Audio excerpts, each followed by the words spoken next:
வணக்கம் அன்பு நண்பர்களே. பெருந்தலைவர் காமராஜர் முதல்வராக இருந்த சமயம் தென் மாவட்டங்களை சுற்றி பார்த்துவிட்டு மதுரைக்கு வருகையில் நள்ளிரவாகிவிட்டது. மதுரை அரசினர் விடுதிக்கு வந்தார். அச்சமயம் மின்தடை ஏற்பட்டது. மின்சாரத்துறை அதிகாரிகள் அதை சரி செய்ய பல்வேறு முயற்சிகளை மேற்கொண்டும் மின்சாரம் வந்தபாடில்லை. ஜெனரேட்டர் இல்லாத காலம். காமராஜர் அவர்களுக்கு தூக்கம் கண்களை அழுத்தியது.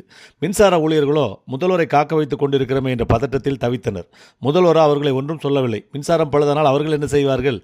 தனது உதவியாளரை அழைத்து உள்ளிருக்கும் கட்டிலை வெளியே கொண்டு வந்து போடுன்னு என்றார். கட்டில் வெளியே வந்தது. ஆகாயமே கூரையாக, வெளிக்காற்றே மின்விசிறியாக எண்ணி படுத்து விட்டார் தமிழக முதல்வர்.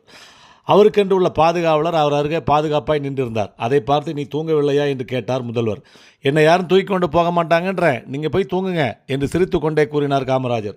பாதுகாவலர் படுத்து விட்டார் என்று தெரிந்த பின்னரே தலைவர் காமராஜரும் படுத்துறங்கினார்.